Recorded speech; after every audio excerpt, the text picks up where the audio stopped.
ಎಲ್ಲರಿಗೂ ವೀರು ಕನ್ನಡ ಯೂಟ್ಯೂಬ್ ಚಾನಲ್ಗೆ ಆತ್ಮೀಯವಾದ ಸ್ವಾಗತ. ನಾನು ನಿಮ್ಮ ವೀರು ಕನ್ನಡ ಸರ್. ಇನ್ನೂ ಕೂಡ ನನ್ನ ಚಾನೆಲ್ ಅನ್ನ ಸಬ್ಸ್ಕ್ರೈಬ್ ಮಾಡ್ಕೊಂಡಿಲ್ಲ ಅಂತಂದ್ರೆ ಸಬ್ಸ್ಕ್ರೈಬ್ ಮಾಡ್ಕೊಳ್ಳಿ.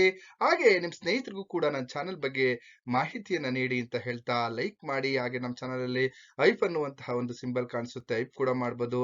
ಥ್ಯಾಂಕ್ಸ್ ಅಂತ ಹೇಳಿ ಸೂಪರ್ ಚಾಟ್ ಕೂಡ ಮಾಡ್ಬೋದು ಅಂತ ಹೇಳ್ತಾ ಇವತ್ತಿನ ತರಗತಿಯಲ್ಲಿ ನಾನು 4ನೇ ಸೆಮಿಸ್ಟರ್ BCom ವಿದ್ಯಾರ್ಥಿಗಳಿಗಾಗಿ ಕುವೆಂಪುರವರ ಆತ್ಮಕಥನವಾಗಿರ್ತಕ್ಕಂತಹ ನೆನಪಿನ ದೋಣಿಯಲ್ಲಿ ಎನ್ನುವಂತಹ ಆಯ್ದ ಭಾಗವಾಗಿರ್ತಕ್ಕಂತಹ ಭಾಗ 2ರ ವಿಚಾರಗಳ ಬಗ್ಗೆ ಇವತ್ತಿನ ತರಗತಿಯಲ್ಲಿ ನಾನು ಚರ್ಚೆಯನ್ನ ಮಾಡ್ತಾ ಇದ್ದೀನಿ. ಅಂದ್ರೆ ನನ್ನ ಚಾನೆಲ್ ಅಲ್ಲಿ ಭಾಗ 2ರ ವಿಚಾರ, ಹಾಗೇನೆ ಈ ಒಂದು ಆತ್ಮಚರಿತ್ರೆಯ ಇಲ್ಲಿ ಮುನ್ನೋಟದ ಬಗ್ಗೆ ಇದೆ, ಹಾಗೇನೆ ಭಾಗ 1ರ ಬಗ್ಗೆ ಇದೆ. ಇವತ್ತಿನ ತರಗತಿಯಲ್ಲಿ ನಾನು ಭಾಗ 2ರ ವಿಚಾರಧಾರೆಗಳನ್ನ ಇಲ್ಲಿ ಕುವೆಂಪುರವರ ಆತ್ಮಚರಿತ್ರೆಯ ಮುಂದುವರೆದ ಭಾಗವನ್ನ ನಾನು ನಿಮ್ಗೆ ತಿಳಿಸ್ಕೊಡ್ತಾ ಇದ್ದೀನಿ ಅಂತ ಹೇಳ್ತಾ, ನೋಡಿ ಇಲ್ಲಿ ಕುವೆಂಪುರವರು ಇಲ್ಲಿ ದೇವರನ್ನ ಇಲ್ಲಿ ಆರಾಧನೆ ಮಾಡ್ತಕ್ಕಂಥದ್ದು ಅವಾಗ ಅವರ ಮನೆಗಳಲ್ಲಿ ಯಾವ ರೀತಿ ಇತ್ತು ಅನ್ನೋದನ್ನ ನಾವು ಗಮನಿಸೋದಾದ್ರೆ, ಮನೆಯಲ್ಲಿ ದೇವರ ಪೂಜೆ ನಡೆಯುತ್ತಿತ್ತು. ಕುವೆಂಪುರವರು ಹೇಳಿದ ಹಾಗೇನೆ ಅಲ್ಲಿ ದೇವರ ಪೂಜೆ ನಡೀತಾ ಇತ್ತು. ಇಲ್ಲಿ ಏನೋ ಒಂದ್ ಕಡೆ ಭೂತಬನದಲ್ಲಿ ವರ್ಷಕ್ಕೊಮ್ಮೆ ಬಲಿ ಮತ್ತೆ ಹರಕೆ ಜರುಗುತ್ತಿತ್ತು ಅಂತಕ್ಕಂಥದ್ದು. ಆ ಭೂತವನ ಅನ್ನುವಂತಹ ಒಂದು ಜಾಗ, ಅಲ್ಲಿ ಬಲಿ ಮತ್ತು ಹರಕೆಯ ಪೂಜೆಗಳು ನಡೀತಾ ಇದ್ದವು.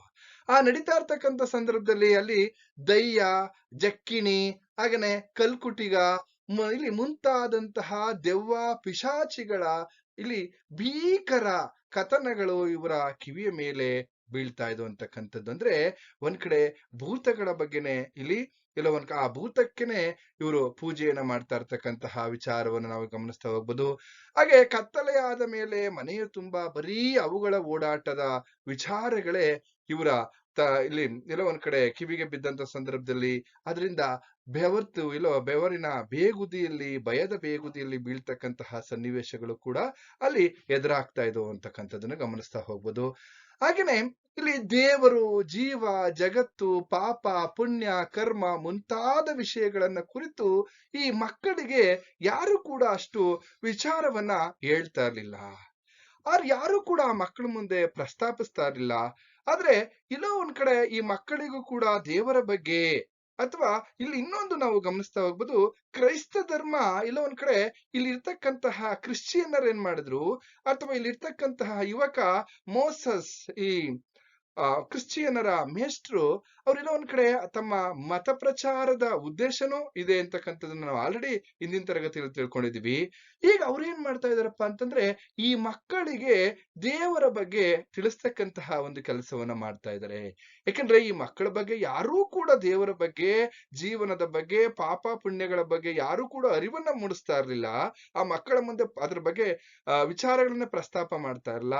ಆದ್ರೆ ಇಲ್ಲಿ ಮೋಸಸ್ ಮೇಷ್ಟ್ರು ಏನ್ ಮಾಡ್ತಾರಪ್ಪ ಅಂತಂದ್ರೆ, ಮಕ್ಕಳಿಗೆ ಕನ್ನಡ, ಇಂಗ್ಲಿಷ್ ಕಲಿಸುವುದರ ಜೊತೆಗೆ ಯೇಸುವಿನ ಇಲ್ಲಿ ಅಥವಾ ಯೇಸು ಕ್ರಿಸ್ತನ ಕಥೆಯನ್ನ ಹೇಳೋದಕ್ಕೆ ಪ್ರಾರಂಭ ಮಾಡ್ತಾರೆ. ಆ ಕಥೆಗಳನ್ನ ಹೇಳ್ತಾ ಮತ ಪ್ರಚಾರದ ಉದ್ದೇಶದಿಂದನೂ ಕೂಡ ಇರ್ಬೋದು ಅಂತಕ್ಕಂಥದ್ದು. ಇಲ್ಲಿ ಮೋಸಸ್ನ ಒಂದು ಉದ್ದೇಶ ಏನಪ್ಪಾ ಅಂದ್ರೆ, ಮತ ಪ್ರಚಾರದ ಉದ್ದೇಶವೂ ಇರಬಹುದು. ಹಾಗೇನೆ ಇಲ್ಲಿ ಕನ್ನಡದಲ್ಲಿ ಅಚ್ಚಾಗಿರ್ತಕ್ಕಂತಹ, ಕನ್ನಡದಲ್ಲಿ ಅನುವಾದಗೊಂಡಿರ್ತಕ್ಕಂತಹ ಮಾರ್ಕನ ಸುವಾರ್ತೆಗಳನ್ನ, ಆ ಸುವಾರ್ತೆಯ ಕಿರುವತ್ತಿಗೆ ಅಂದ್ರೆ ಚಿಕ್ಕ ಪುಸ್ತಕಗಳನ್ನ ಕನ್ನಡದಲ್ಲಿ ಪ್ರಿಂಟ್ ಮಾಡಿ, ಆ ಕನ್ನಡದಲ್ಲಿ ಇರ್ತಕ್ಕಂತಹ ವಿಚಾರಗಳನ್ನ, ಯೇಸುವಿನ ಬಗ್ಗೆ ಇರ್ತಕ್ಕಂತಹ ಕಥನಗಳನ್ನ ಮಕ್ಕಳಿಗೆ ಉಚಿತವಾಗಿ ನೀಡ್ತಾ ಇದ್ರು ಅಂತಕ್ಕಂಥದ್ದು.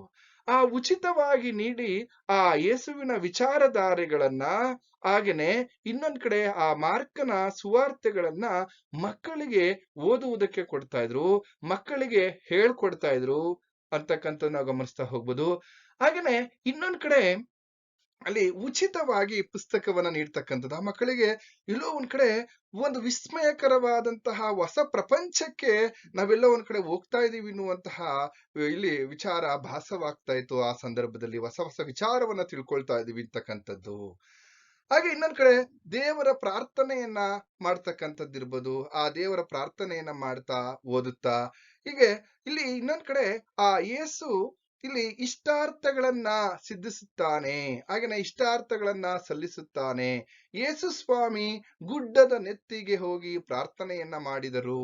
ಯಾಕೆಂತಂದ್ರೆ ಕ್ರೈಸ್ತ ಧರ್ಮವನ್ನ ಇಲ್ಲಿ ಪ್ರಚಾರ ಮಾಡ್ದಂಗೂ ಆಗ್ಬೇಕು, ಆ ಮಕ್ಕಳಿಗೆ ಏನೋ ಒಂದ್ ಕಡೆ ಆ ದೇವರ ಬಗ್ಗೆ ಒಂದು ವಿಚಾರವನ್ನು ಕೂಡ ಹೇಳ್ಬೋದು ಅಂತ ಹೇಳಿ ಈ ಮೋಸಸ್ನ ಒಂದು ವಿಚಾರ ಅಂತ ನಾವಿಲ್ಲಿ ಗಮನಿಸ್ತಾ ಅಥವಾ ಉದ್ದೇಶ ಅಂತಕ್ಕಂಥದ್ದು.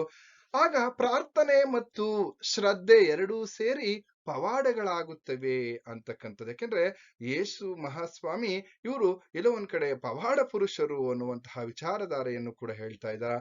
ಹಾಗೇನೆ ರೋಗಿ ಗುಣ ಹೊಂದುತ್ತಾನೆ ಇವರ ಕೃತಿಗಳನ್ನ. ಇವರು ಎಷ್ಟು ಪವಾಡ ಪುರುಷರು ಅಂತಂದ್ರೆ ಇವರು ಮುಟ್ಟಿದ ತಕ್ಷಣ ರೋಗಿ ಎಲ್ಲ ಒಂದ್ ಕಡೆ ಗುಣ ಪಡೆದಿರ್ತಕ್ಕಂಥದ್ದು ಇರ್ಬೋದು. ಇಲ್ಲಿ ಕುರುಡನಿಗೆ ಕಣ್ಣು ಕಾಣುತ್ತವೆ ಅಂತಕ್ಕಂಥದ್ದು, ಕುರುಡನಿಗೆ ಇವರು ಮುಟ್ಟಿದ ತಕ್ಷಣ ಕುರುಡನಿಗೆ ಕಣ್ಣು ಕಾಣ್ತು ಅಂತಹ ಒಬ್ಬ ಪವಾಡ ಪುರುಷ ಹೇಸು ಅಂತಕ್ಕಂತಹ ವಿಚಾರವನ್ನ ಹೇಳ್ತಾರೆ. ನೋಡಿ, ಭಗವಂತನು ಭೂಮಿಗಿಳಿದು ಭಕ್ತರ ಇಷ್ಟಾರ್ಥಗಳನ್ನ ನೆರವೇರಿಸುತ್ತಾನೆ ಅಂತಕ್ಕಂತಹ ಇತ್ಯಾದಿ ವಿಚಾರಗಳನ್ನ ಕುವೆಂಪುರವರಿಗೆ ಹೇಳ್ಕೊಡ್ತಾರೆ. ಕುವೆಂಪುರವರಿಗೆ ಮತ್ತೆ ಅವರ ಜೊತೆಯಲ್ಲಿರ್ತಕ್ಕಂಥ ಅನೇಕ ಸ್ನೇಹಿತರಿಗೆ. ಅಂದ್ರೆ ಕುವೆಂಪುರವರಿಗೆ ಬಾಲ್ಯದಲ್ಲಿ ಕ್ರೈಸ್ತ ಧರ್ಮದ ಪ್ರಭಾವ ಹೇಗಿತ್ತು ಅಂತಕ್ಕಂಥದ್ದು. ಹಾಗೇನೆ ಇನ್ನೊಂದ್ ಕಡೆ ಯೇಸುವಿನ ಪ್ರಾರ್ಥನೆಗೆ ಎಲ್ಲ ಒಂದ್ ಕಡೆ ಅವರಿಗೆ ಪ್ರೇರಣೆಯಾಗಿತ್ತು ಅಂತಕ್ಕಂಥದ್ದು ನಾವಿಲ್ಲಿ ಗಮನಿಸ್ತಾ ಹೋಗ್ಬೋದು. ಈ ರೀತಿಯಾದಂತಹ ಪ್ರಶ್ನೆಯನ್ನ ನಿಮಗೆ ಕೇಳ್ತಾರೆ. ಕುವೆಂಪುರವರಿಗೆ ಇಲ್ಲಿ ಬಾಲ್ಯದಲ್ಲಿ ಕ್ರೈಸ್ತ ಧರ್ಮದ ಪ್ರಭಾವ ಹೇಗೆ ಆಯ್ತು ಅಂತಕ್ಕಂಥದ್ದು, ಅಥವಾ ಇಲ್ಲಿ ಯೇಸುವಿನ ಪ್ರಭಾವದ ಇಲ್ಲಿ ಏನೋ ಒಂದ್ ಕಡೆ ಪ್ರಾರ್ಥನೆ ಯಾವ ರೀತಿ ಕುವೆಂಪುರವರಿಗೆ ಪ್ರೇರಣೆಯನ್ನ ನೀಡಿತ್ತು ಅಂತಕ್ಕಂಥದ್ದನ್ನ ನಾವಿಲ್ಲಿ ಗಮನಿಸ್ತಾ ಹೋಗ್ಬೋದು. ಈ ತರದ ಪ್ರಶ್ನೆಗಳನ್ನ ನಿಮ್ಗೆ ಕೇಳ್ಬೋದು. ಇಲ್ಲಿ ಈ ಯೇಸು ಸ್ವಾಮಿ ಇವರು ಇಷ್ಟಾರ್ಥಗಳನ್ನ ಇಲ್ಲಿ ಎಲ್ಲ ಒಂದ್ ಕಡೆ ಸಿದ್ಧಿಸ್ತಾರೆ, ಎಲ್ಲಾ ಇಷ್ಟಾರ್ಥಗಳನ್ನ ನೆರವೇರಿಸ್ತಾರೆ ಅಂತಕ್ಕಂಥ ವಿಚಾರಗಳು. ಹಾಗೇನೆ ಇಲ್ಲಿ ಅನೇಕ ತತ್ವಗಳನ್ನ ಹೇಳ್ತಾರೆ. ಹಾಗೇನೆ ಇನ್ನೊಂದ್ ಕಡೆ ಇಲ್ಲಿ ಕುವೆಂಪುರವರು ಹೇಳ್ತಕ್ಕಂಥದ್ದು, ಇಲ್ಲಿ ವಿಭೂತಿ ಪುರುಷರಾಗಿರ್ತಕ್ಕಂತಹ ನಮ್ಮವರು ಯಾರು ಕೂಡ ಈ ತರದ ವಿಚಾರಗಳನ್ನ ಹೇಳೋದಕ್ಕೆ ಮುಂದೆ ಬರಲೇ ಇಲ್ಲ. ಈ ವಿಚಾರಗಳನ್ನ ಹೇಳೋದಕ್ಕೆ ಯಾರೂ ಕೂಡ ಅದರ ಗೋಜಿಗೂ ಕೂಡ ಹೋಗ್ಲಿಲ್ಲ. ಆದ್ರೆ ಇಲ್ಲಿ ಕ್ರೈಸ್ತರು ಮಾತ್ರ ತಮ್ಮ ದೇವರು, ತಮ್ಮ ಧರ್ಮದ ಬಗ್ಗೆ ಅನೇಕ ವಿಚಾರಗಳ ಒಂದು ಪ್ರಭಾವವನ್ನ ಬೀರಿದ್ರು ನನ್ನ ಮೇಲೆ ಬಾಲ್ಯದಲ್ಲಿ ಅಂತಕ್ಕಂತಹ ವಿಚಾರವನ್ನ ಹೇಳ್ತಾ ಇದ್ದಾರೆ. ಹಾಗೇನೆ ಯೇಸು ಸ್ವಾಮಿಯಂತೆ ನಾವು ಕೂಡ ಗುಡ್ಡದ ನೆತ್ತಿಗೆ, ನೋಡಿ ಬಾಲ್ಯದಲ್ಲಿ ಯೇಸು ಸ್ವಾಮಿಯಂತೆ ನಾವು ಕೂಡ ಗುಡ್ಡದ ನೆತ್ತಿಗೆ ಹೋಗಿ ಪ್ರಾರ್ಥನೆಯನ್ನ ಮಾಡೋಣ ಅಂತ ಹೇಳಿ ಪ್ರಾರ್ಥನೆಯನ್ನ ಮಾಡ್ತಾರೆ. ಮನೆಯ ಹಿಂಬದಿ ಇರ್ತಕ್ಕಂತಹ ಕವಿಶೈಲಕ್ಕೆ ಹೋಗಿ ಅಲ್ಲಿ ಇಲ್ಲ ಒಂದ್ ಕಡೆ ಸಣ್ಣದಾಗಿ ಒಂದು ಒಡ್ಡನ್ನ ನಿರ್ಮಾಣ ಮಾಡಿ ಅಲ್ಲಿ ಪ್ರತಿ ಇಲ್ಲಿ ದಿನ ಸಂಜೆ ಅವರು ಎಲ್ಲ ಒಂದ್ ಕಡೆ ಆ ಜಾಗದಲ್ಲಿ ಹೋಗಿ ಯೇಸುವಿನ ಪ್ರಾರ್ಥನೆಯನ್ನ ಮಾಡ್ತಕ್ಕಂಥದ್ದು. ಸಾಯಂಕಾಲ ಗೋಧೂಳಿ ಸಮಯದಲ್ಲಿ ಹೋಗಿ ಯೇಸುವಿನ ಪ್ರಾರ್ಥನೆಯನ್ನ ಮಾಡ್ತಾ ಇದ್ರು. ನೋಡಿ, ಕವಿಶೈಲದಲ್ಲಿ ಯೇಸುವಿನ ಪ್ರಾರ್ಥನೆಯನ್ನ ಕುರಿತು ಇವ್ರೇನ್ ಮಾಡ್ತಾರೆ, ಯೇಸುವನ್ನ ಕುರಿತು ಪ್ರಾರ್ಥನೆಯನ್ನ ಮಾಡ್ತಿದ್ದವರು ಯಾರಪ್ಪ, ಕುವೆಂಪು ಮತ್ತೆ ಅವರ ಗೆಳೆಯರು. ಅಲ್ಲಿ ಯಾವ ರೀತಿ ಪ್ರಾರ್ಥನೆಯನ್ನ ಮಾಡ್ತಾ ಇದ್ರು ಅಂತ ನೋಡಿದ್ರೆ, ಅಲ್ಲಿ ಬಿದಿರಿನಿಂದ ಒಂದು ಚಪ್ಪರವನ್ನ ನಿರ್ಮಾಣ ಮಾಡಿ ಆ ಜಾಗದಲ್ಲಿ ಎಲ್ಲರೂ ಆ ದೇವರನ್ನ, ಯೇಸು ಸ್ವಾಮಿಯನ್ನ ಪ್ರಾರ್ಥನೆ ಮಾಡ್ತಾ ಇದ್ರು. ಇಲ್ಲಿ ಪರಲೋಕದಲ್ಲಿರುವ ನಮ್ಮ ತಂದೆಯೇ, ನಿನ್ನ ನಾಮವು ಪರಿಶುದ್ಧವಾಗಲಿ, ನಿನ್ನ ರಾಜ್ಯವು ಬರಲಿ, ಪರಲೋಕದಲ್ಲಿ ನೆರವೇರುವಂತೆ ನಿನ್ನ ಇಚ್ಛೆ ಈ ಭೂಲೋಕದಲ್ಲಿಯೂ ನೆರವೇರಲಿ ಅಂತ ಹೇಳಿ ಪ್ರಾರ್ಥನೆಯನ್ನ ಮಾಡ್ತಾ ಇದ್ರು ಕುವೆಂಪು ಮತ್ತೆ ಅವರ ಗೆಳೆಯರು. ಹಾಗೇನೆ ನಮ್ಮ ಈ ದಿನದ ಆಹಾರವನ್ನ ಈ ದಿನವೂ ದಯಪಾಲಿಸು ಅಂತಕ್ಕಂಥದ್ದು, ನಮ್ಮ ಸಾಲಗಾರರನ್ನ ನಾವು ಕ್ಷಮಿಸುವಂತೆ ನಮ್ಮ ಸಾಲಗಳನ್ನ ನೀನು ಕ್ಷಮಿಸು ಅಂತಕ್ಕಂಥದ್ದು. ಹೀಗೆ ಅನೇಕ ವಿಚಾರಧಾರೆಗಳನ್ನ ಅವರ ಪ್ರಾರ್ಥನೆಗಳನ್ನ ಮಾಡ್ತಾ ಇದ್ರಂತಕ್ಕಂಥದ್ದು. ಪ್ರಾರ್ಥನೆ ತಿಳಿಯುವ ಭಾಷೆಯಲ್ಲಿ ಇದ್ದಿದ್ದರಿಂದ ಒಂದ್ ರೀತಿ ಕುತೂಹಲದಿಂದ ಇವರು ಒಂದ್ ಕಡೆ ಆ ಪ್ರಾರ್ಥನೆಯನ್ನ ನೆರವೇರಿಸ್ತಾ ಇದ್ರು. ಆಗ ಕವಿಶೈಲದಲ್ಲಿ ಸೂರ್ಯ ಮುಳುಗುವ ಹೊತ್ತಿದಾದರೂ ಅಲ್ಲಿಂದ ಮನೆಗೆ ಬರ್ತಾ ಇರ್ತಕ್ಕಂತಹ ವಿಚಾರವನ್ನು ಗಮನಿಸ್ತಾ ಹೋಗ್ಬೋದು. ಅದೇ ರೀತಿ ಈ ಕ್ರೈಸ್ತ ಮಿಷನರಿಗಳು ಯಾವ ರೀತಿ ಪ್ರಭಾವವನ್ನ ಬೀರಿದ್ವಪ್ಪ ಅಂತಂದ್ರೆ, ಅವತ್ತಿನ ಕಾಲಕ್ಕೆನೆ ಕುಪ್ಪಳ್ಳಿ ಇಲ್ಲಿ ವಾಟಗಾರರು, ದೇವಾಂಗಿ, ಹಾಗೇನೆ ಇಲ್ಲೆಲ್ಲ ಒಂದ್ ಕಡೆ ಬಳಗಟ್ಟೆ ಮುಂತಾದಂತಹ ಮನೆಯವರು ಅವತ್ತಿನ ಕಾಲಘಟ್ಟದಲ್ಲಿಯೇ ಮೈಸೂರಿಗೆ ಹೋಗಿ ಕ್ರೈಸ್ತ ಕಾಲೇಜುಗಳಲ್ಲಿ ಉಚಿತವಾಗಿ ಅವರ ಹಾಸ್ಟೆಲ್ಗಳಲ್ಲಿ ಸೇರಿ ಇಲ್ಲಿ ಎಲ್ಲೋ ಒಂದ್ ಕಡೆ ಅವರಿಗೆ ಬೇಕಾದಷ್ಟು ಎಷ್ಟು ಬೇಕೋ ಅಷ್ಟು ವಿದ್ಯೆಯನ್ನ ಕಲಿತು ಬಂದಿರ್ತಕ್ಕಂತಹದನ್ನ ನಾವಿಲ್ಲಿ ಗಮನಿಸ್ತಾ ಹೋಗ್ಬೋದು. ಅವರಿಗೆ ಉಚಿತವಾಗಿ ಅವತ್ತಿನ ಕಾಲಕ್ಕೆನೆ ಇಲ್ಲಿ ಕುವೆಂಪುರವರ ಹಿರಿಯರ ತಲೆಗೆನೆ ಆ ತಲೆಮಾರಿನಲ್ಲಿಯೇ ಇಲ್ಲಿ ಈ ಕ್ರೈಸ್ತರ ಪ್ರಭಾವ ಇತ್ತು ಅಂತಕ್ಕಂಥದ್ದು, ಕ್ರೈಸ್ತ ಮಿಷನರಿಗಳ ಪ್ರಭಾವ. ಯಾಕೆಂದ್ರೆ ಮೈಸೂರಿಗೆ ಹೋಗಿ ಆ ಕುಪ್ಪಳ್ಳಿಯಂತಹ ಇಲ್ಲಿ ಎಲ್ಲೋ ಒಂದ್ ಕಡೆ ಆ ಕೊಂಪೆಯಿಂದ ಮೈಸೂರಿಗೆ ಹೋಗಿ ವಿದ್ಯಾರ್ಜನೆಯನ್ನ ಮಾಡಿ ಒಂದು ಅವಕಾಶವನ್ನ ಮಾಡಿಕೊಟ್ಟವ್ರು ಯಾರಪ್ಪ ಅಂತಂದ್ರೆ ಈ ಕ್ರೈಸ್ತ ಮಿಷನರಿಗಳು ಅಂತಕ್ಕಂಥದ್ದು. ಅವತ್ತಿನ ಕಾಲದಲ್ಲೇ ವಾಟೆಗಾರು ಇಲ್ಲಿ ಈ ವೆಂಕಣ್ಣಯ್ಯ, ಹಾಗೇನೆ ಕುಪ್ಪಳ್ಳಿ ಅಯ್ಯಪ್ಪ, ಚಿಕ್ಕಪ್ಪಯ್ಯ ಆಗಿರ್ಬೋದು, ಹಾಗೇನೆ ದೇವಾಂಗಿಯ, ತಿಮ್ಮಯ್ಯ, ಇವರೆಲ್ಲರೂ ಕೂಡ ಟಸ್ಸು ಪುಸ್ಸು ಅಂತ ಹೇಳಿ ಇಂಗ್ಲಿಷ್ ಅನ್ನ ಮಾತಾಡ್ತಾ ಇದ್ರು ಅಂತಕ್ಕಂತಹ ವಿಚಾರಗಳನ್ನ ಇಲ್ಲಿ ಕುವೆಂಪುರವರು ಹೇಳ್ತಾ ಇದ್ರು. ಇದಕ್ಕೆಲ್ಲ ಕಾರಣ ಯಾರಪ್ಪ ಅಂದ್ರೆ ಇಲ್ಲಿ ಈ ಕ್ರೈಸ್ತರು.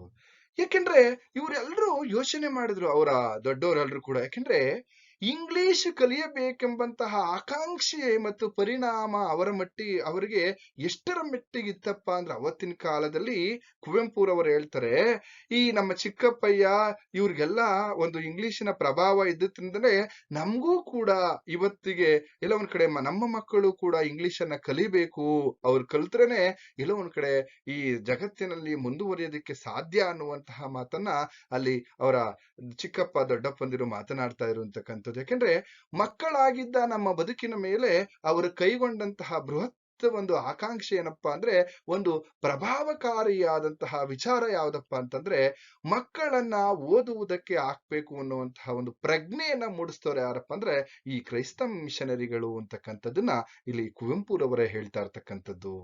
ಯಾಕೆಂದ್ರೆ ಬ್ರಿಟಿಷರನ್ನ ಇಲ್ಲಿ ಎಲ್ಲೊಂದ್ ಕಡೆ ಬ್ರಿಟಿಷರನ್ನ ಆಳ್ವಿಕೆಯಲ್ಲಿ ಅಥವಾ ಬ್ರಿಟಿಷರ ಆಳ್ವಿಕೆಯಲ್ಲಿ ಮುಂದೆ ನಾವು ಅವರ ಭಾಷೆಯಾಗಿದ್ದಂತಹ ಇಂಗ್ಲಿಷ್ ಅನ್ನ ಕಲಿಯದಿದ್ದರೆ, ಯಾಕೆಂದ್ರೆ ಕುವೆಂಪುರವರನ್ನ ಹಿರಿಯ ತಲೆಮಾರುಗಳು ಹೇಳ್ತಾ ಇರ್ತಕ್ಕಂಥದ್ದು, ಇಂಗ್ಲಿಷ್ ಇಲ್ಲಿ ಬ್ರಿಟಿಷರ ಆಳ್ವಿಕೆಯಲ್ಲಿ ನಮ್ಮ ಮಕ್ಕಳು ಇಂಗ್ಲಿಷ್ ಅನ್ನ ಕಲಿದಲೇ ಇದ್ರೆ ನಮ್ಮ ಮಕ್ಕಳು ಮುಂದುವರಿಯುವುದು ಸಾಧ್ಯವಿಲ್ಲ ಎಂಬಂತಹ ಭಾವನೆ ಅವರ ಹೃದಯದಲ್ಲಿ ಮನವರಿಕೆಯಾಗಿತ್ತು. ಅದರ ಪ್ರತಿಫಲವಾಗಿಯೇ ಕುವೆಂಪುರವರನ್ನ ತೀರ್ಥಹಳ್ಳಿಗೆ ಹೈಸ್ಕೂಲ್ ತೀರ್ಥಹಳ್ಳಿಯ ಹೈಸ್ಕೂಲಿಗೆ ಸೇರಿಸುವಂತಾಯಿತು ಅಂತಕ್ಕಂಥದ್ದು. ಇವರು ಕುಪ್ಪಳ್ಳಿಯನ್ನ ಬಿಟ್ಟು ಆ ಅಯ್ಯಗಳ ಶಾಲೆಯನ್ನ ಬಿಟ್ಟು ಇವ್ರು ಏನ್ ಮಾಡಿದ್ರಪ್ಪ ಅಂದ್ರೆ ಸೀದಾ ಅಯ್ಯಗಳ ಶಾಲೆ ಬಿಟ್ಟು ಈಗ ತೀರ್ಥಹಳ್ಳಿಗೆ ಬಂದಿದ್ದಾರೆ. ಸುಮಾರು ಅಲ್ಲಿ ಕುಪ್ಪಳ್ಳಿಯಿಂದ ಒಂದು 9 ಕಿಲೋಮೀಟರ್ ಇರ್ತಕ್ಕಂತಹ ಒಂದು ದುರ್ಗಮವಾದಂತಹ ಪ್ರದೇಶದಿಂದ ನಡ್ಕೊ ಬರ್ಬೇಕಾಗಿತ್ತು. ಆಗ ತೀರ್ಥಹಳ್ಳಿಗೆ ಬಂದು ಅವರು ಸ್ಕೂಲ್ಗೆ ಸೇರ್ಕೊಳ್ತಕ್ಕಂಥದ್ದು.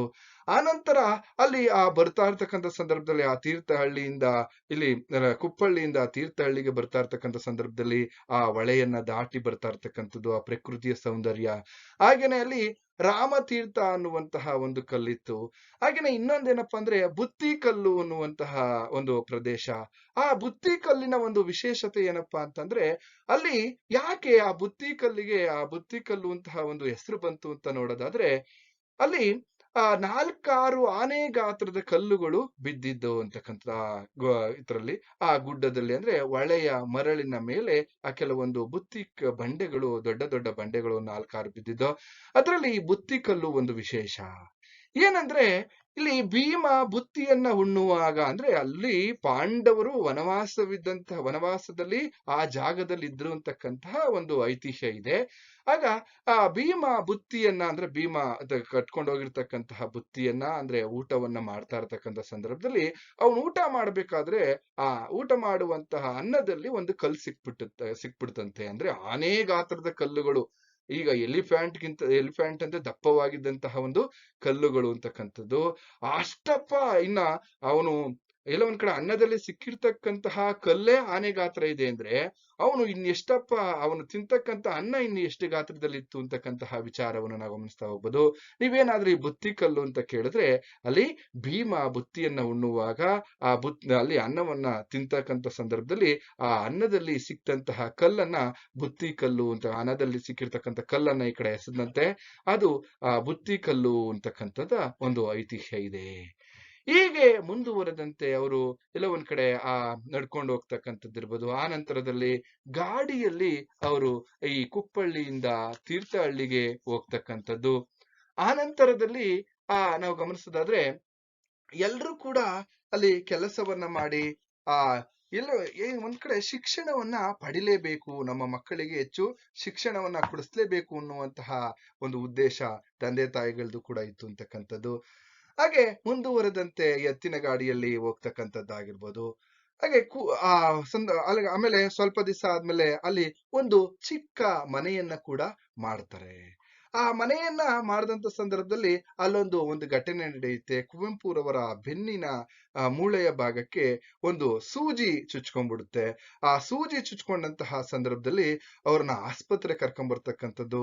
ಆಸ್ಪತ್ರೆಗೆ ಕರ್ಕೊಂಡ್ ಬಂದಂತ ಸಂದರ್ಭದಲ್ಲಿ ಅಲ್ಲಿ ಆ ಡಾಕ್ಟ್ರು ಇಡೀ ಸೂಜಿಯನ್ನ ಅನಾಮತ್ತಾಗಿ ಎಲ್ಲ ಒಂದ್ ಕಡೆ ಅಡ್ಡ ಚುಚ್ಚಿಕೊಂಡಿದ್ದಂತಹ, ಅಂದ್ರೆ ಬಟ್ಟೆ ಹೊಲಿತಕ್ಕಂತಹ ಸೂಜಿ, ಆ ಸೂಜಿಯನ್ನ ತೆಗಿತಕ್ಕಂಥದ್ದು, ಇದೆಲ್ಲವೂ ಕೆಲವೊಂದು ವಿಚಾರಗಳು ನೆನಪಿರ್ತಕ್ಕಂಥದ್ದನ್ನ ಇಲ್ಲಿ ಕವಿಗಳು ಹೇಳ್ತಾ ಇರ್ತಕ್ಕಂಥದ್ದು.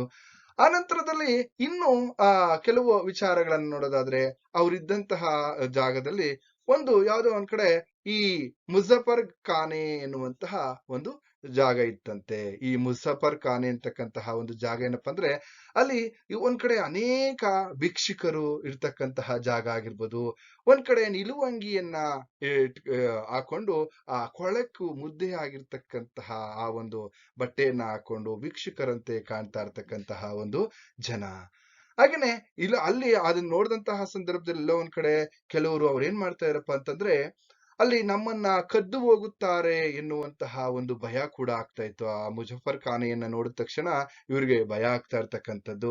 ಆಗ ದೂರ ದೂರಕ್ಕೆ ಕೊಂಡೊಯ್ದು ಮನುಷ್ಯರನ್ನ ಮಾರ್ತಾರಂತೆ ಅನ್ನುವಂತಹ ಒಂದು ಪ್ರತೀತಿ ಇತ್ತು ಅಂತಕ್ಕಂಥದ್ದು.